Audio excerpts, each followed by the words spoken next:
नमस्कार। ज्योतिष संसार देखने वाले सभी दर्शकों का मैं पंडित राजन शर्मा हार्दिक अभिनंदन करता हूं।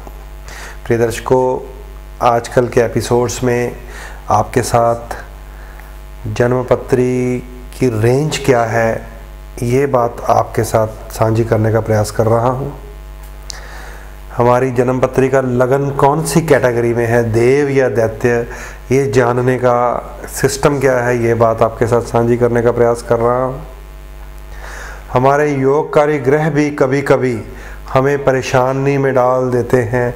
अच्छे उच्च के ग्रह की दशा आई हो, हमें लाभ नहीं मिल रहा होता, उसके पीछे पाप प्रभाव होता है शत्रु ग्रहों का या छाया ग्रह राहु और केतु का। ये बात आपके साथ साझी करने का प्रयास कर रहा हूँ। हमारी कलर थेरेपीज क्या हैं, देव लगन के अनुसार या दैत्य लगन के अनुसार, हमें कौन से कलर्स और जेम्स अडॉप्ट करके रखनी है, इस बात को मैंने प्रयास किया आपके साथ साझा करने का।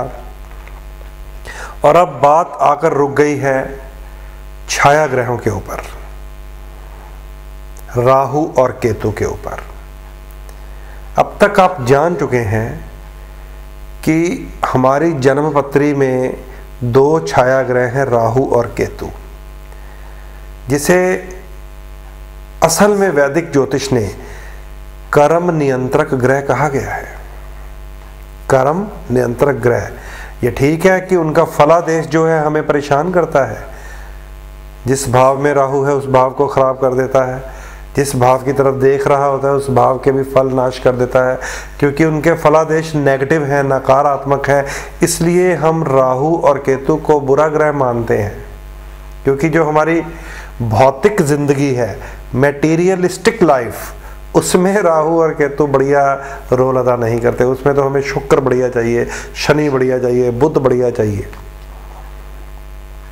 लेकिन विशेषकर जब आप ज्योतिष को स्टडी करेंगे तो राहु और केतु को स्टडी किए बिना हम चाहे रत्न पहन लें, हम चाहे अपने योगकारी रंगों का इस्तेमाल कर लें, चाहे हम लाखों टन चीज़ें पानी में जल प्रवाह कर दें अपने शत्रु ग्रहों की, जब तक हम उन स्टडी नहीं करेंगे जो हमें ये ज्ञान दिलाएंगे कि हम इस मृत्यु लोक में, इस पृथ्वी के ऊपर क्यों आ गए हैं, ऐसा हमने क्या कर दिया कि हमें ईश्वर ने दोबारा भेज दिया है जन्म देकर कि जाओ भैया भुगतो। अब वो दो ग्रह राहु और केतु ही हमें समझा सकते हैं। और अब यहाँ पर पिछले एपिसोड में मैंने आपको बताया था कि दो शब्द इस्तेमाल कर सकते हैं कि जाओ या तो भुगतो या फिर संवारो, कि पूर्व जन्म में हमने ऐसा क्या कर्म किया है जिसके कारण हमें इस जन्म में वो हिसाब चुकता करने के लिए भेजा है परमात्मा ने। उसे चुकता करो, उसे संवारो। सब बातों का ज्ञान राहु और केतु की स्थिति बताएगी। हमारी जन्मपत्री में कहां पर राहु है, 12 भावों में से कौन से भाव में राहु है, या साधारण भाषा में 12 खानों में से कौन से खाने में राहु है, कौन से खाने में केतु है, हमें यह देखना है। विशेषकर राहु ग्रह, क्योंकि ये सिस्टम का शत्रु है। सिस्टम का, सिस्टम समझते, जिसे जीवन का सिस्टम कहा गया है, उसका शत्रु ग्रह है। क्योंकि भगवान ने इसे अमृत पीने के बावजूद भी अपने सुदर्शन चक्र से खंड कर दिया था, खंडित कर दिया था, 2 भागों में खंडित कर दिया था। तो जो सुदर्शन चक्र के प्रहार के बावजूद भी अमृत पीने के बाद अपना प्रभाव दिखा रहा है, इसका मतलब ये है कि वो ईश्वर के बनाए हुए सिस्टम का शत्रु है, भगवान के विपरीत चलता है। इसलिए कुंडली में जहां बैठा होता है, जन्मपत्री के उस खाने के साथ संबंधित मिलने वाली चीजों के शुभ फलों को खत्म करने का प्रयास करता है, नाश करने का प्रयास करता है। तो फिर हमें उस राहु में सुधार पैदा करना पड़ जाता है। यही राहु या इसकी पूछ केतु, ये 2 छाया ग्रह हैं, किसी भी ग्रह के साथ आ जाएं तो वो हमें बता देता है कि हमने पूर्व जन्म में क्या ऐसा दोष किया है जिसे पैतृक दोष कहा जाता है। पैतृक दोष मतलब हमारा ही पैतृक दोष। इसे बिल्कुल अपने जो बुजुर्ग हैं जिन्हें हम पितृ कहते हैं, पितृ मतलब संस्कृत शब्द है पितृ के पिता के पिता, उसका इसके साथ कोई संबंध नहीं है, कोई लेना देना नहीं इसका दादा के साथ, परदादा के साथ। जिस पितृ दोष का मैं आपको ज्ञान करवा रहा होता हूं उसका कोई संबंध दादा परदादा के साथ नहीं है, क्योंकि बहुत सारे अज्ञानी एस्ट्रोलॉजर्स भटकाने का प्रयास करते हैं कि पितृदोष का मतलब है कि हमारे बुजुर्गों का अपमान कर दिया पितृदोष कहकर। जानकारी के अभाव में जनता को भटका रहे हैं, अपनी जानकारी के अभाव से दूसरों को गाइड करके दूसरों को मिसगाइड करने का प्रयास कर रहे हैं। तो स्पष्ट शब्दों में ये समझ लीजिए, यहाँ पर जब पितृदोष का इस्तेमाल होता है शब्द का, उसका मतलब है कि हमारा अपना ही ये पैतृक दोष है। पैतृक मतलब दोबारा हमारे पीछे पीछे चल रहा है हमारे साथ साथ, इसका बिल्कुल संबंध हमारे बुजुर्गों के साथ नहीं है। अब ये जो पितृदोष है इसका सीधा सीधा अवलोकन स्पष्ट शब्दों में कैसे किया जा सकता है। आप अपनी जन्मपत्री में देख लीजिए कि राहु के साथ कोई ग्रह तो नहीं है, या केतु के साथ कोई ग्रह तो नहीं है। राहु के साथ गुरु, राहु के साथ चंद्रमा, राहु के साथ मंगल, राहु के साथ बृहस्पति, राहु के साथ शुक्र, राहु के साथ शनि, राहु के साथ बुध, राहु के साथ सूर्य, ये सब ऐसा एक दोष तैयार करते हैं जो हमें ये बताएगा कि हमने पूर्व जन्म में क्या किया था। राहु के साथ मंगल है तो मंगल भाइयों या दोस्तों का कारक ग्रह है, तो हमने पूर्व जन्म में किसी भाई या दोस्त के साथ धोखा किया है। इस जन्म में हमें हमारे ब्लड रिलेटेड ही तंग करेंगे, क्योंकि मंगल ब्लड भी है, बात सीधी सी है। राहु के साथ शुक्र है, हमने पूर्व जन्म में अपने जीवन साथी के साथ विश्वासघात किया है, चाहे हम इस जन्म में पुरुष हैं चाहे महिला हैं।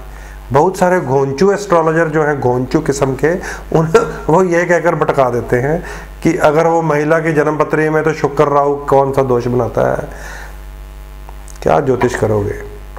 ध्यान से समझिए, अगर राहु के साथ शुक्र है तो हम पूर्व जन्म में चाहे महिला थे चाहे पुरुष थे, हमने शुक्र यानी कि काम संबंधित जो भी हमारे लिंक में आ गया, चाहे वो प्रेमिका, चाहे वो प्रेमी या पत्नी या पति, उनके साथ विश्वासघात पैदा किया है। इस जन्म में शुक्र राहु आ जाएगा। अगर वो कन्या की पत्री में भी है तो भी वो अपने जीवन साथी से खता खा जाती है, अगर वो पुरुष की जन्म पत्री में तो भी अपने वो जीवन साथी से खता खा जाता है। तो शुक्र राहु का मतलब है कि हमने पूर्व जन्म में ऐसा विश्वासघात किया है अपने जीवन साथी के साथ जो इस जन्म में हमें शुक्र संबंधित परेशानियां पैदा करेगा।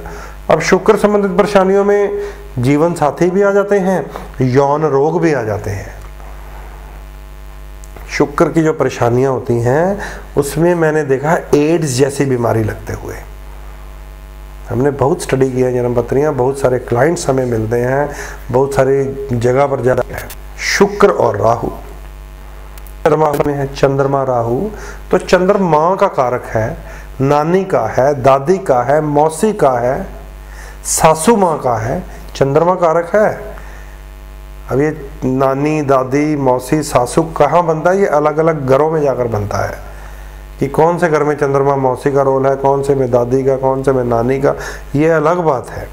लेकिन चंद्रमा बुजुर्ग महिला का कारक ग्रह भी होता है, और अगर हमने पूर्व जन्म में इनको सताया है तो उसी भाव में चंद्रमा राहु के साथ या केतु के साथ आ जाएगा। जैसे चौथे भाव में चंद्रमा आ गया केतु या राहु के साथ, तो निश्चित रूप से माता से ही परेशानी होनी। 10वें भाव में चंद्रमा राहु या केतु के साथ आ गया तो सासू माँ से परेशानी होनी है, सीधी सी बात है। तो ये हमारे ही पूर्व जन्म का किया हुआ कोई ऐसा कुकर्म इस जन्म में पैतृक रूप से श्रापित होकर हमारी जन्मपत्री में आ जाता है, जिसे पैतृक श्राप कहा जाता है, जिसे पितृदोष के नाम से हम प्रयोग करते हैं। सो सबसे पहले तो दोस्तों इस बात को जान लीजिए, पितृदोष का संबंध हमारे बुजुर्गों की गति के साथ नहीं है। हमारे दादा, हमारे पिता, हमारे परदादा की गति के साथ नहीं है।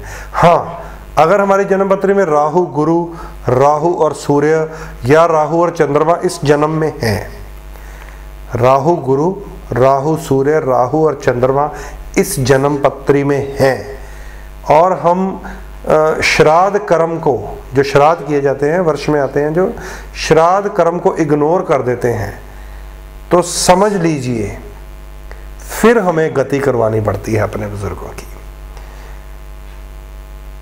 ध्यान से समझ लीजिए, दोबारा बता देता हूं, क्योंकि बहुत सारे जो खराब किस्म के एस्ट्रोलॉजर है ना, जो अपने आप को सस्ती लोकप्रियता हासिल करने के लिए खराब भाषा का प्रयोग करते हैं, उनका ये काम है कि आप लोग बस घूमते रहो, उलझते रहो, भटकते रहो।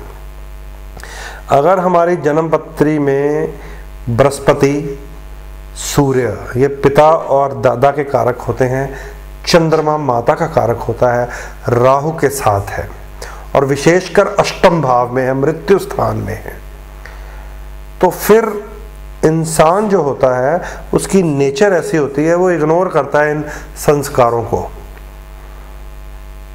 समझते हैं बात को? वो कहेगा क्या पड़ा इन श्राद्धों में, क्या पड़ा दान में, क्या पड़ा बुजुर्गों के दान में, फिर उसे इग्नोर करने के कारण परेशानियां आनी शुरू हो जाती हैं। फिर वो तो उसकी जन्म पत्री को देखकर उसके साथ डिस्कस किया जाता है कि भैया तुमने क्या कहीं ये काम छोड़े तो नहीं हुए, क्योंकि तुम्हारा गुरु खराब है, तुम्हारा सूर्य खराब है, तुम्हारा चंद्रमा राहु केतु से खराब है, अष्टम भाव में खराब है, कहीं तुमने वो दान पुण्य छोड़ तो नहीं दिए जो मृत आत्माओं की शांति के लिए किए जाते हैं। अगर उसने छोड़े हों तो फिर उसे दोबारा कहा जाता है कि जाइए अब आप पिंड दान करके आइए। उसके लिए जो हम उपाय करते हैं अमावस पे, कोई रोल नहीं है उसका। वो गंगा जी के घाट पर ही हो सकता है, पिहोवे में होता है, गया जी में होता है, हरिद्वार में होता है।